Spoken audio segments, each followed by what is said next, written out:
En El Salvador, como en la mayoría de las leyes de todo el mundo, se sancionan los acuerdos para fijar precios y también los abusos de posición dominante. Fundamentalmente voy a hacer referencia en esta presentación a los abusos de posición dominante. Finalmente, es importante, como ya les mencionaba, principalmente en los mercados agrícolas, establecer ese balance. No se puede tratar de simplemente promover competencia y eliminar barreras a la entrada, porque esto puede terminar dañando sectores muy vulnerables de la población. Entonces, ese es un tema muy importante que hay que tener en consideración.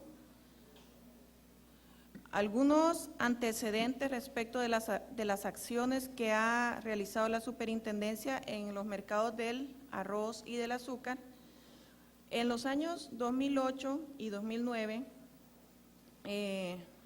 la superintendencia desarrolló estudios de mercado en el azúcar y el arroz que básicamente tenían la función de identificar qué acciones podía hacer la superintendencia para mejorar la competencia en estos sectores. Los estudios identificaron rotundas barreras a la entrada y estas barreras a la entrada he querido traerlas porque son especiales, porque son barreras que se encuentran contenidas dentro de las normativas que regulan estos sectores. No sé cómo será en Ecuador, pero en El Salvador por lo menos la agroindustria del azúcar es una de las más protegidas y también la agroindustria del arroz goza de bastantes privilegios que a la larga devienen en daños a la eficiencia económica y el bienestar del consumidor. Al identificarse estos problemas y estas barreras, la Superintendencia de Competencia llegó a la conclusión que no era un problema, como yo les hablaba, que se podía solucionar con las herramientas con las que nosotros contamos. Entonces, la Superintendencia lo que hizo fue armar equipos interinstitucionales que incluían el Ministerio de Agricultura, el Ministerio de Agricultura y Ganadería, el Ministerio de Economía y también algunas secciones de la presidencia que se dedican básicamente a los temas regulatorios de los sectores.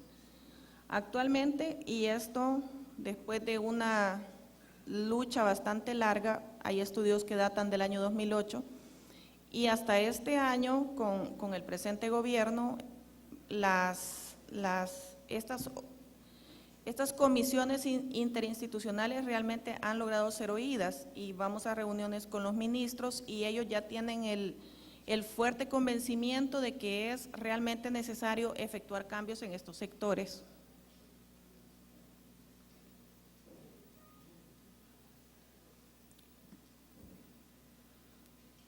Ahora vamos a ver cuáles son las principales acciones que se han desarrollado en El Salvador para mejorar las condiciones de competencia en el mercado del arroz. Primero, como cualquier estudio de competencia, inicia caracterizando lo que se denomina la cadena de valor, en el cual no es más que poner en seguido las etapas por las que pasa un producto hasta que llegue el consumidor final. Entonces, nosotros encontramos que en el caso del arroz existen básicamente dos fuentes de abastecimiento. Está la producción nacional y las importaciones. Dentro de las importaciones existen importaciones de arroz granza, que son básicamente la materia prima que sirve de base para ser transformada y convertirse en el arroz oro, que es el que nosotros fundamentalmente ya consumimos. También se importa arroz ya terminado y también importaciones de arroz granza y a su vez existe la producción nacional. Un punto muy importante dentro de esto es que el país es deficitario en términos de su seguridad alimentaria en el consumo del arroz.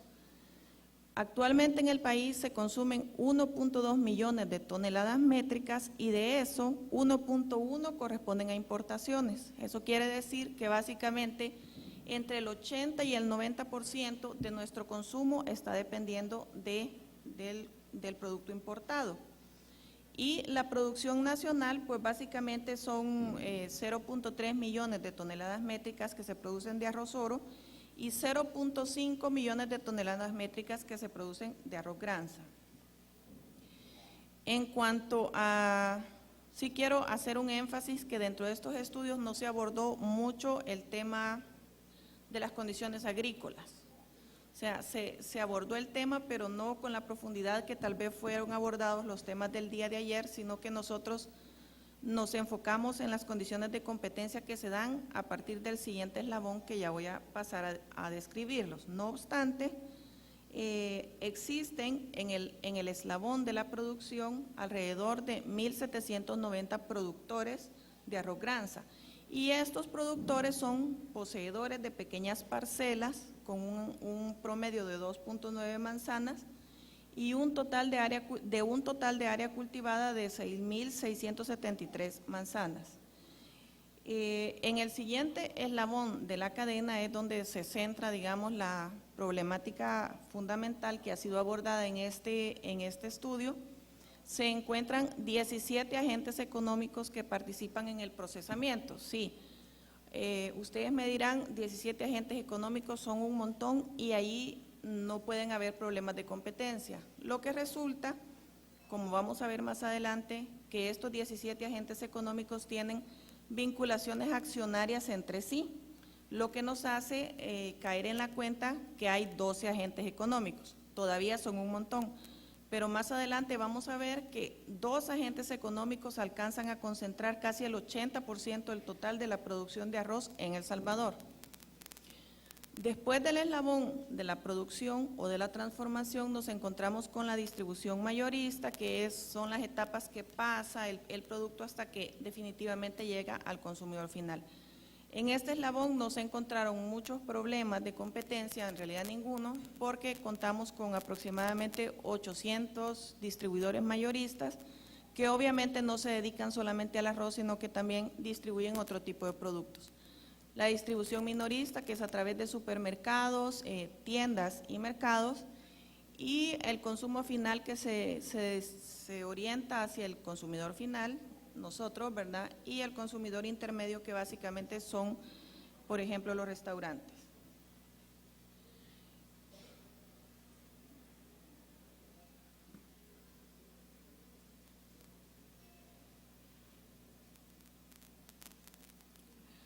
Ahora les voy a hablar del marco normativo que regula el sector, que básicamente es donde están contenidos o donde se originan básicamente todos los problemas de competencia que existen en este sector.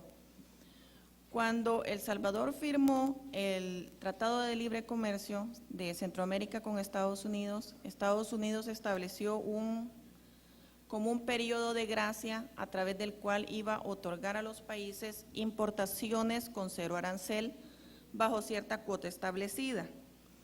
En el Tratado de Libre Comercio se estableció que El Salvador podía establecer un requisito de desempeño, sin embargo, en el Tratado de Libre Comercio no se definió cuál podía ser ese requisito de desempeño.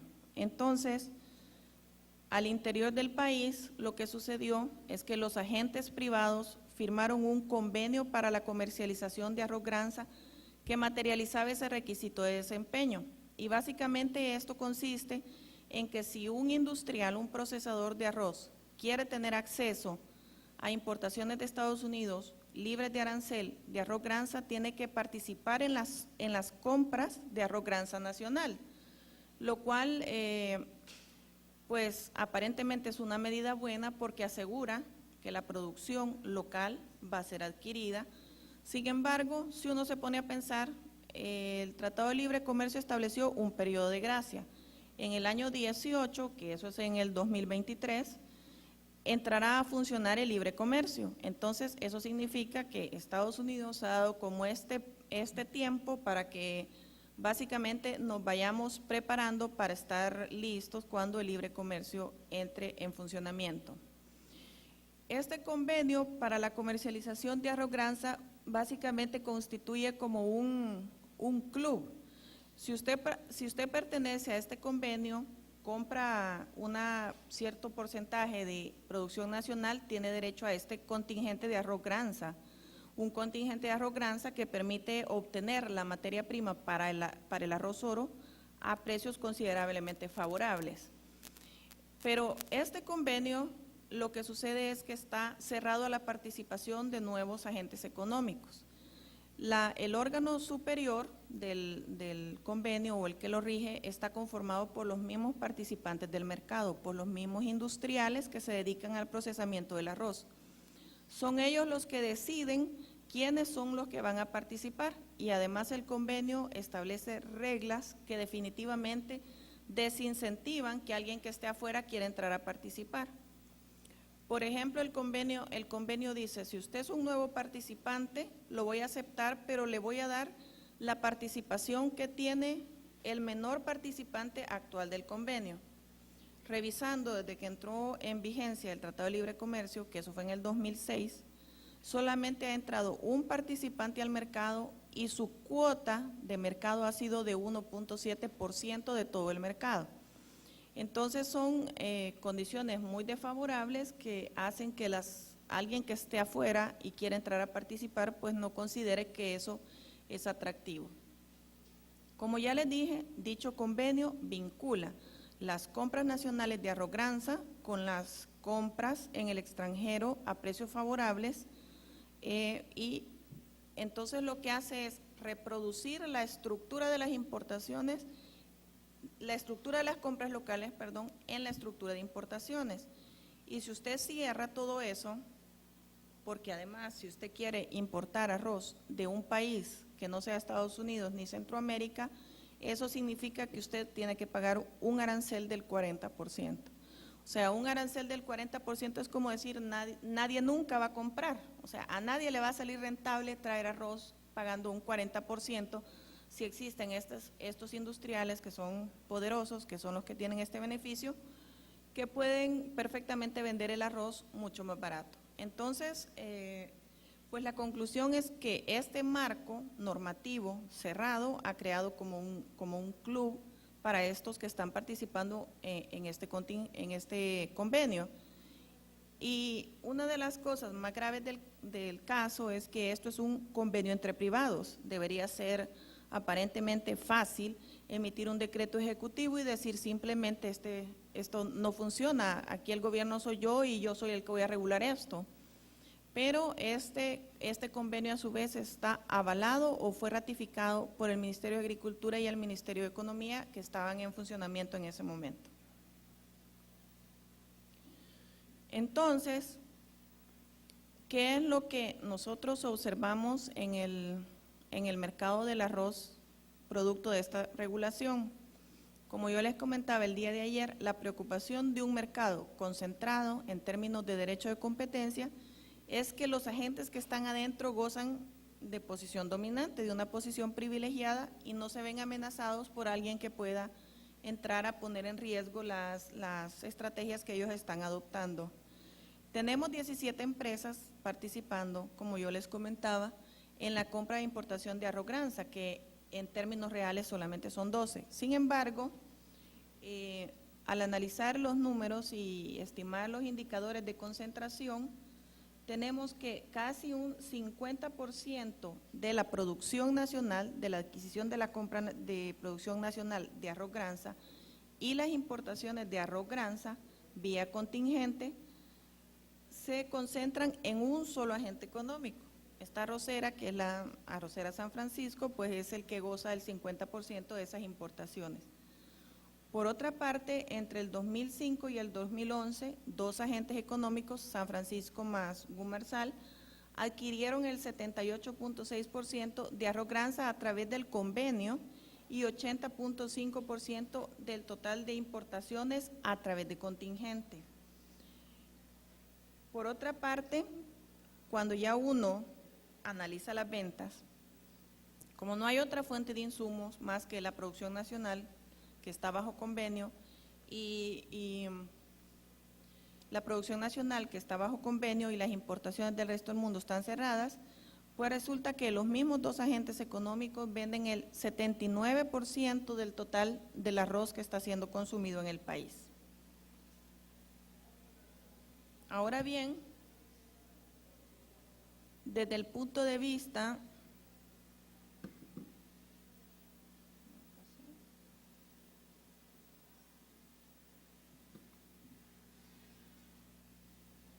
de vista de los productores de arroz, qué es lo que pasa con ellos, cómo sienten ellos, esta es su percepción.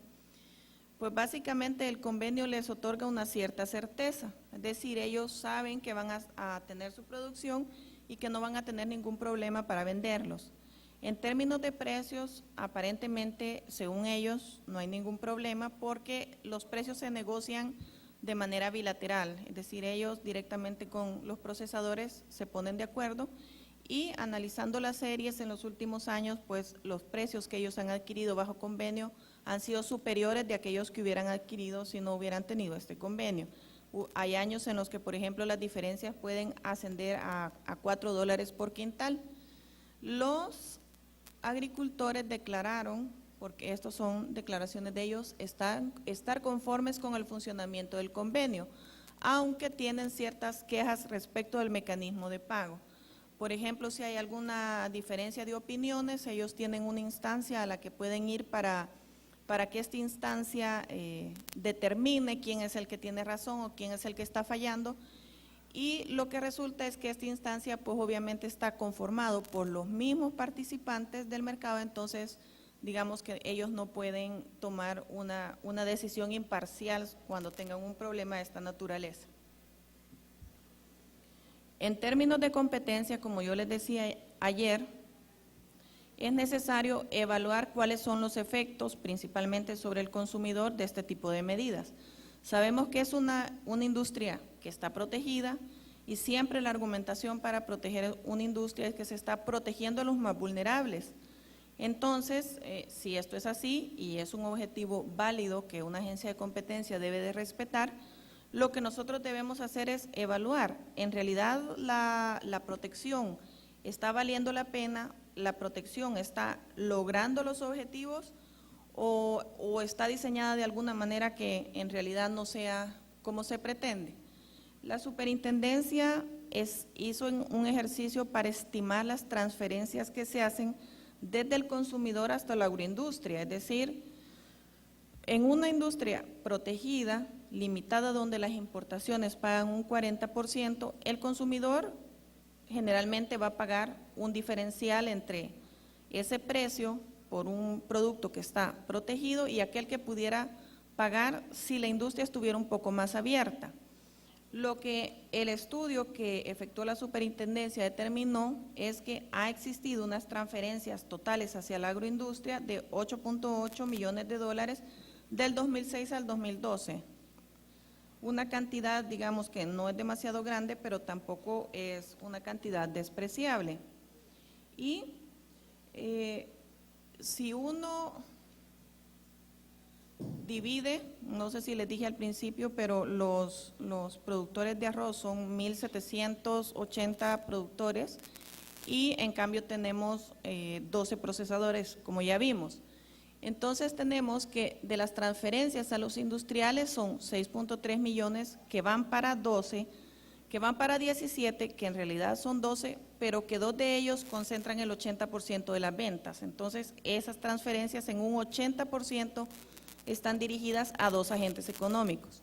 Mientras que las transferencias a los productores de arroz Granza, según nuestras estimaciones, ascendieron a 2.4 millones de dólares para 1.780 productores de arroz. Entonces, la pregunta es, ¿realmente vale la pena? ¿Está logrando el objetivo de la protección que está haciendo el gobierno salvadoreño a la agroindustria del arroz? Entonces, en este caso particular, la Superintendencia de Competencia no logró identificar en este estudio de mercado que fundamentalmente no busca la identificación de prácticas anticompetitivas, no es su finalidad principal, no identificó ningún tipo de práctica, pero sí identificó, como yo les decía, fuertes barreras, infranqueables diría yo, para nuevos agentes económicos entrar a participar. Entonces, la superintendencia básicamente identificó que las soluciones o la propuesta de la superintendencia era básicamente eliminar el convenio para la comercialización de arroz Granza, que es un acuerdo entre privados avalado por el gobierno, por un instrumento netamente gubernamental, en el que sea el gobierno, el que le corresponde, hacer esta administración o distribución de los contingentes arancelarios mientras entramos en el libre comercio. Básicamente la Superintendencia de Competencia ha recomendado la eliminación de requisitos discriminatorios. Dentro del convenio existen ciertos requisitos de entrada que solo son exigibles para los nuevos participantes. Por ejemplo, al nuevo participante se le exige que tenga una maquinaria con no más de 10 años de funcionamiento, mientras que si uno va y ve los aparatos, la maquinaria con la que se procesa el arroz de los involucrados, de los participantes, pues eso no se cumple, son maquinarias bastante viejas que datan a veces del año 60. Se les exige también que tengan un laboratorio propio de calidad, mientras que los que ya están participando pueden tener un laboratorio alquilado. Entonces, este tipo de requisitos discriminatorios que detraen la entrada, que impiden la entrada, se está sugiriendo que se eliminen. Estamos proponiendo el mantenimiento del requisito de desempeño. Como yo les decía, los sectores agropecuarios no pueden estar completamente sometidos a competencia porque la vulnerabilidad de los sectores debe ser protegida. Entonces, nosotros hemos propuesto que ese requisito de desempeño que constituye en la compra de la producción nacional sea mantenida. Estamos proponiendo que se facilite el mecanismo del ingreso de nuevos participantes y que se establezcan los derechos de acrecer. Esto significa que cuando sea necesario hacer un reparto de cuotas adentro de los que están participando, se le dé prioridad a aquellos más pequeños, porque se ha visto en el tiempo que los pequeños se mantienen estáticos y que no pueden crecer. También nosotros propusimos en su momento una medida que levantó bastante controversia y todos nos dijeron que no se podía, que estábamos locos, que era muy difícil, pero estamos proponiendo también promover una enmienda al DR-CAFTA en el apéndice 1, contingentes arancelarios de las notas generales lista arancelaria de la República de El Salvador. A nosotros nos decían, si nos metemos en eso, a negociar el Tratado de Libre Comercio, Estados Unidos va a decir otra cosa, los otros países se van a poner a decir también que quieren algo, pero estas notas que nosotros estamos proponiendo modificar son ofrecimientos o cosas que ha hecho El Salvador. No tendría en realidad por qué tener una afectación sobre lo que han negociado los otros países con Estados Unidos, por ejemplo.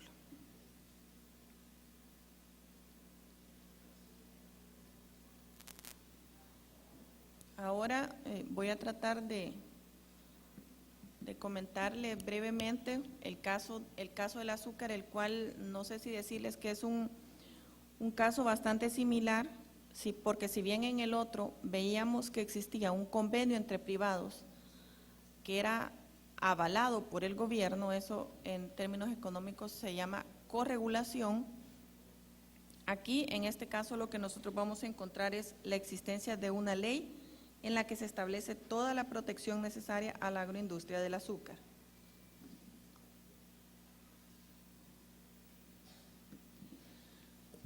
La agroindustria azucarera se encuentra regulada por la Ley de la Producción, Industrialización y Comercialización de la Agroindustria Azucarera.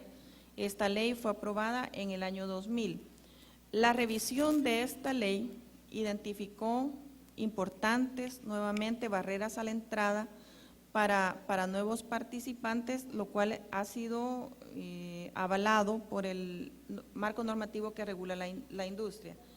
Nuevamente, en este caso, se identificaron, al igual que el arroz, daños al bienestar del consumidor, pero en este caso el estudio sí reveló indicios sobre prácticas anticompetitivas y abusos de posición dominante.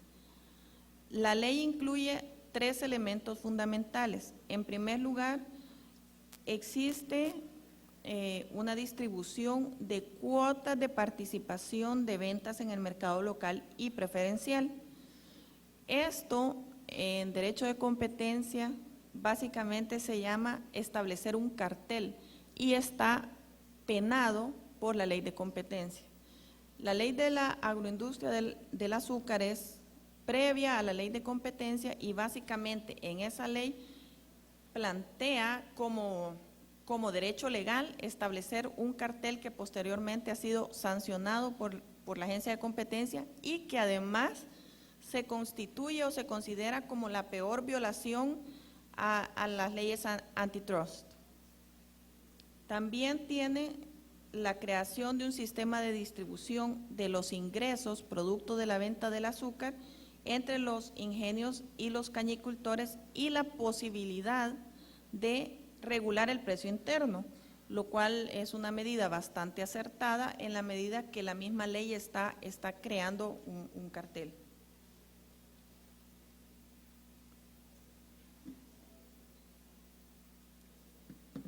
Nuevamente, la cadena de valor del azúcar, para no aburrirlos, en el primer eslabón, donde se produce el insumo fundamental, que es la caña del azúcar. En El Salvador solamente se produce azúcar de caña, como en la mayoría de países de Latinoamérica.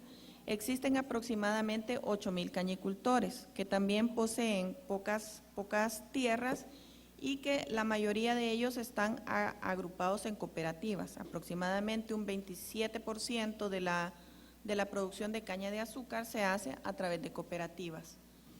En el siguiente eslabón tenemos 6 ingenios, que son los que se ocupan de transformar la caña de azúcar en azúcar.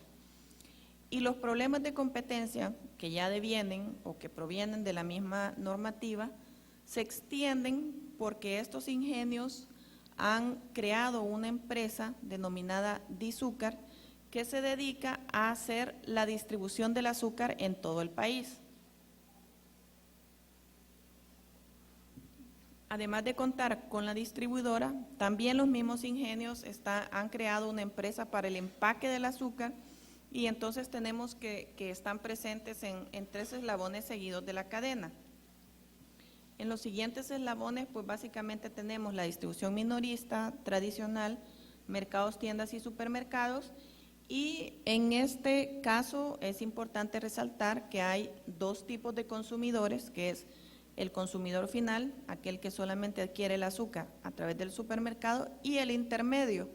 Y la diferencia es importante que se las recalque porque hay un tratamiento sumamente diferenciado que constituye una práctica anticompetitiva entre los industriales que utilizan el azúcar para su transformación y, por ejemplo, estos que están ubicados. ¿Qué hice?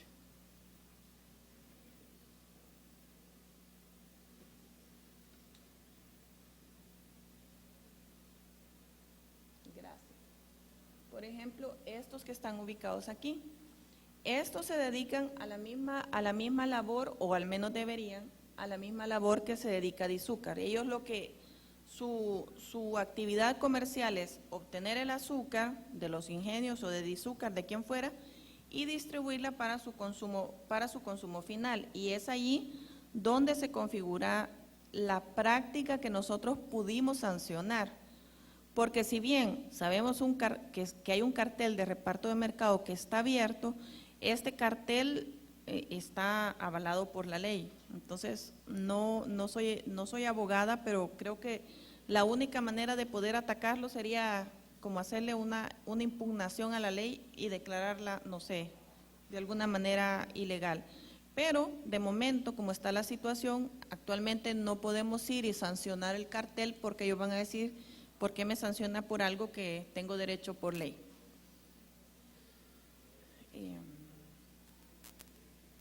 Aquí tenemos la evolución de las participaciones de mercado de los ingenios que están en El Salvador.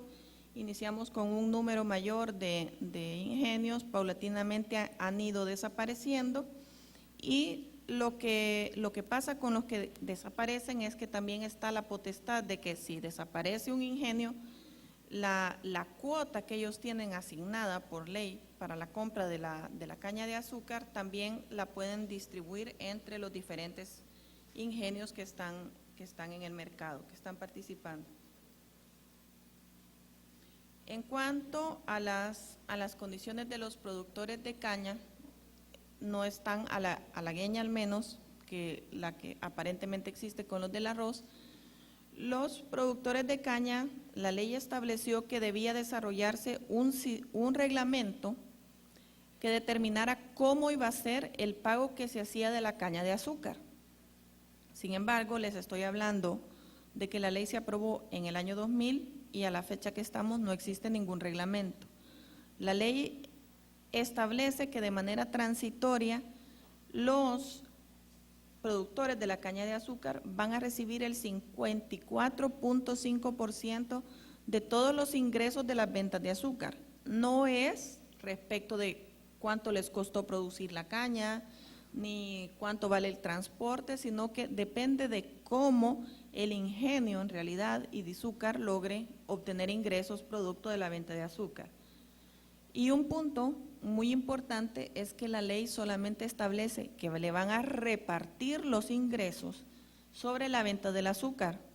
Pero ¿qué pasa? Que ahora los ingenios, además de obtener el azúcar, también el bagazo de la caña se está utilizando y es un negocio muy fuerte para generar o producir alimento para el ganado.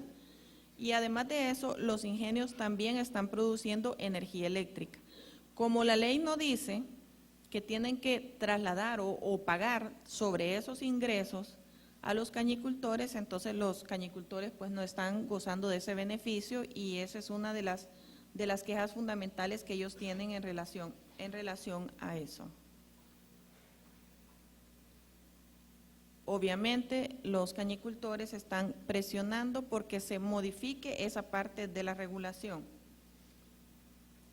Nuevamente, este estudio que ya es bastante viejo y no tuve tiempo como de hacer una actualización, se estimó lo mismo como daño al consumidor, la diferencia del precio que paga el consumidor localmente a aquel precio que hubiera podido pagar en el extranjero en caso de que el mercado fuera más abierto. Obviamente el precio ha habido que internalizarlo, agregándole costos de transporte, impuestos y otras cosas. Y en la época en la que se hizo este estudio, había una diferencia bastante grande entre el precio internacional y el precio doméstico. Entonces, si ustedes observan, las transferencias totales han andado por 42, 13 millones, 39 millones y el último año de análisis pues un aproximado de 11 millones. Son transferencias bastante fuertes, mucho más fuertes que las que veíamos en arroz y nuevamente pensamos, aparentemente la mayor parte va para los cañicultores porque ellos se quedan con un 54.5% de los ingresos. Sí, pero son 7,000 cañicultores versus 6 ingenios que veíamos.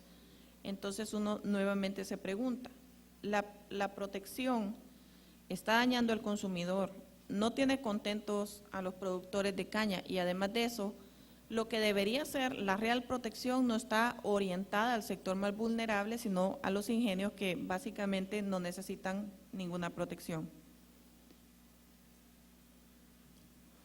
Algunos aspectos de la ley del azúcar rápidamente.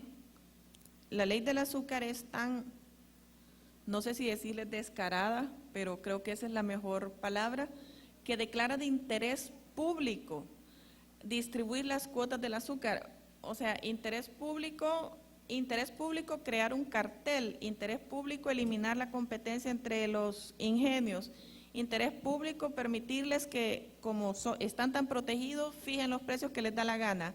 Entonces, bueno, esas son las cosas que la superintendencia ve y dice, esto en realidad no puede seguir más. Además de eso, se crea el organismo encargado de implementar esta ley y pues básicamente sucede casi lo mismo que en el arroz, que en el directorio está conformado por 6 privados, participantes de estas actividades del azúcar, y solamente 2 personas del sector público que no tienen mayoría como para hacer que una decisión sea revertida. Existe básicamente conflicto de intereses cuando se toman las decisiones fundamentales. El órgano decisorio, que se denomina CONSA, Consejo Salvadoreño de la Agroindustria Azucarera, autoriza los nuevos ingenios que van a ingresar. Sin embargo, usted revisa la ley y los requisitos de ingreso no están presentes, no están desarrollados, autoriza las cuotas de venta, es decir, el cartel lo crean ellos mismos, y además de eso, existía una cláusula, una pequeña luz que nos pudiera haber salvado, porque uno diría, bueno, existe un cartel, pero entonces regulémosle los precios y no importa que sigan acartelados, que hagan lo que quieran, pero les decimos cuál es el precio. Pero resulta que la facultad dice, es facultad del Ministerio de Agricultura y Ganadería y del MINEC establecer los precios internos del azúcar, con el aval del Consejo Salvadoreño de la Agroindustria Azucarera. Entonces, jamás se va a tomar en ese ámbito una decisión que vaya a favor del consumidor, a favor de la eficiencia económica, porque obviamente los conflictos de intereses van a pesar más que cualquier otra cosa.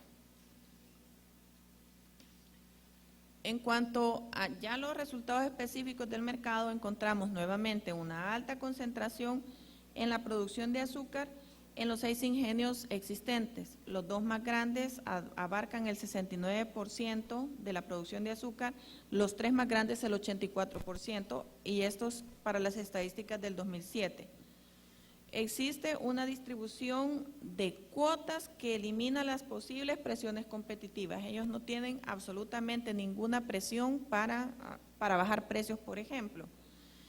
Como yo les comentaba, y aquí es donde encontramos la práctica anticompetitiva, existe una vinculación accionaria, es decir, los ingenios tienen esta comercializadora que es la que se dedica a distribuir el azúcar en todo el país. Y además tienen su propia empresa de empaque. Obviamente se determinó que Dizúcar, al distribuir el 100% del azúcar, tenía pues una posición dominante en el mercado que podría facilitarle hacer un abuso de esta comisión, de esta posición. Datos más actualizados que yo les comentaba, entre el 2005 y el 2009, las transferencias que hubo del consumidor a la agroindustria fueron entre 17 y 22 millones anuales.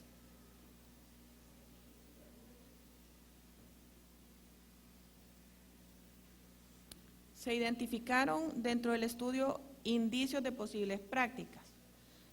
La comercialización del azúcar nada más a través de Dizúcar. Dizúcar con una posición dominante, y además se identificó que establecía cláusulas contractuales que podían ser contrarias a la competencia.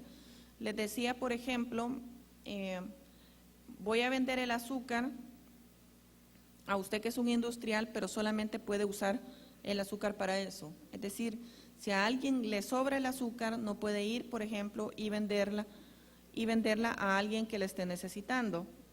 Y esto ya vamos a ver por qué es esto, pero es como una estrategia para mantener el mercado básicamente ordenado, porque Dizúcar estaba implementando una estrategia para hacer discriminaciones de precios con fines anticompetitivos, como ya les voy a contar un poco más adelante. Bueno, las soluciones planteadas en este caso fue establecer una comisión interinstitucional que buscara básicamente hacer un equilibrio entre el bienestar del consumidor y el bienestar social. La propuesta que existe actualmente, la cual ya está en manos de los ministros de Economía y Agricultura, son básicamente efectuar una reforma que minimice los efectos. Y digo que minimice los efectos porque no se ha logrado hasta el momento hacer una política integral para el desarrollo de la agroindustria azucarera. En El Salvador se produce aproximadamente el doble del azúcar que El Salvador necesita. El consumo es 5.5 millones y la producción total son 12 millones. Entonces uno dice, en exceso, y todos los mercados internacionales del azúcar son mercados de excedentes, y cuando el azúcar rebasa el mercado, básicamente hay periodos en los que el azúcar se vende con pérdidas. Entonces uno se pregunta, por un lado me falta arroz y por el otro lado me sobra azúcar. Y cuando los precios están botados en el mercado internacional, lo que voy es a venderla por debajo del costo. Entonces son cosas que necesitan una política integrada que realmente El Salvador, siendo tan pequeño, solo tenemos 21,000 kilómetros cuadrados, necesitamos sentarnos y desarrollar una política agropecuaria en conjunto, pero esto se los estoy hablando desde mi punto de vista ideal, porque actualmente no se están tomando ese tipo de medidas. Entonces, lo que nosotros dijimos, como no hay una política integral, no logramos hacer que otras instituciones nos apoyen, vamos a proponer una que minimice los efectos. Entonces, consideramos que para minimizar el efecto, vamos a hacer un cambio de votación en el Consejo Superior de la Agroindustria Azucarera para que no sean los privados los que tengan la mayoría de decisión, sino que sea el sector público. Vamos a tratar de asignar estas cuotas con criterios un poco más de mercado.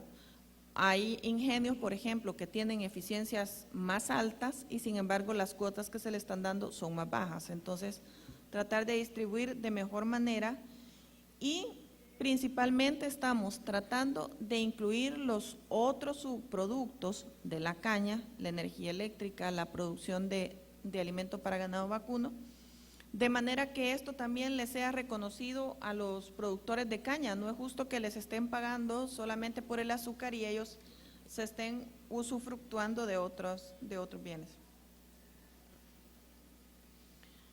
Dentro de las soluciones para este caso, bueno, se identificaron los indicios y después se inició un proceso sancionatorio que duró 1 año para determinar si había existido una violación a la ley de competencia por parte de esta empresa Dizúcar.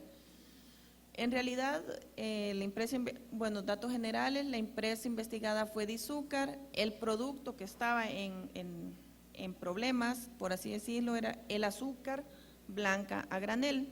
En El Salvador se producen 3 tipos de azúcar, pero esta era como la que estaba en problemas. La práctica anticompetitiva comprobada fue el abuso de la posición dominante a través de una discriminación de precios con fines exclusorios, el periodo investigado de abril a 2007 a abril del 2012, y los principales afectados fueron aquellos que querían distribuir el azúcar y no podían por esta posición dominante de Dizúcar, y aquellos que querían dedicarse al empaque.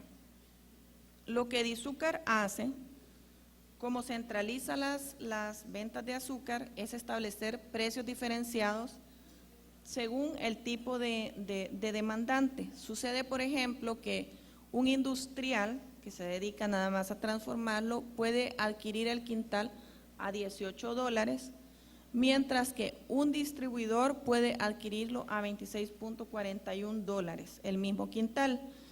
El problema con esto es que el distribuidor es el que va directamente al supermercado y lo lleva, entonces ese sobreprecio, adivinen qué, lo terminamos pagando nosotros los consumidores. Pero lo principal era que la intención de esta discriminación es que estos distribuidores, que también a veces quieren dedicarse a empacar, no puedan competir con el azúcar que vende Dizúcar. Los ingenios le dan el azúcar y le pagan un 1% de comisión a Dizúcar. Y en cambio, si uno se va por el lado más largo, va pagando cada vez más márgenes. Entonces, pues los distribuidores, lo que sucede es que en términos reales no pueden competir con Dizúcar. Es siempre ella la que tiene que hacer la distribución del azúcar. También existía una negativa de venta. Por una parte, los ingenios pregonan que ellos tienen abierta la venta de azúcar. Sin embargo, diferentes investigaciones que nosotros hicimos demostraron que es solamente por ese canal que se puede obtener el azúcar. Pero además de eso ha habido como cortes de suministro. Si un distribuidor, por ejemplo, quiere obtener azúcar a granel, a un distribuidor no le interesa tener el azúcar en una bolsa, lo que él quiere es venderla en grandes proporciones. Pero resulta que nosotros incluso dentro de la agencia llamamos haciéndonos pasar por personal que quería comprar y les decíamos: yo quiero azúcar. ¿Cómo la quiere? Quiero azúcar a granel. No, Mire, a granel no le podemos vender. Si usted la quiere empacada, tiene todo el azúcar que quiere, pero si usted la quiere a granel, no hay. Sin respuesta obvia de la razón de por qué. Entonces encontramos, por ejemplo, que a los industriales se les vendía unos 8.2 millones de quintales, un porcentaje de 93%, mientras que los distribuidores, que podrían ser la competencia de Dizúcar, simplemente se les vendía un 7%. Entonces estaba como claro que había una dedicatoria en contra de los distribuidores, tanto a no venderle como a venderle más caro. Y cualquiera diría, probablemente el industrial compra más volumen y por eso es que ellos tienen unos precios mejores. Pero eso dentro de la investigación se descartó y básicamente se comprobó el industrial, mientras compra más, su gráfica del precio viene declinando. Pero si usted observaba la misma gráfica de los distribuidores era al revés, o sea, entre más compraba, el precio iba subiendo. Creo que esa lámina no la puse, pero es ejemplificativa, era como una política de precio al revés la que se estaba aplicando. El efecto de la práctica, ya para terminar, es la dificultad de otros distribuidores de hacerle competencia a Dizúcar. En Paxa, que es la empresa de empacadores actualmente, durante toda la investigación no logramos encontrar ningún otro empacador. Básicamente esas dos actividades están monopolizadas. Altos precios del azúcar y también una estimación que se efectuó, demostró que los hogares estaban pagando anualmente 12.5 millones de sobreprecio del azúcar por ese tipo de práctica.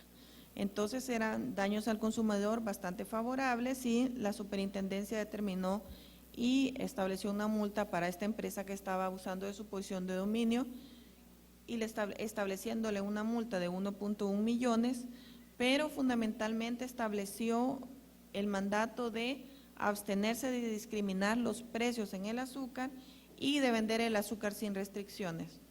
Sin embargo, en estos temas legales, actualmente, por ejemplo, la Corte suspendió el pago de la multa, más no el cese de la práctica. Sin embargo, hasta el momento no se han producido cambio alguno en el comportamiento de Dizúcar. No les pase esto otra vez.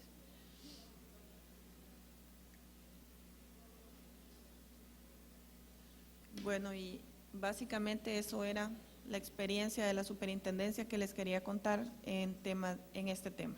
Gracias.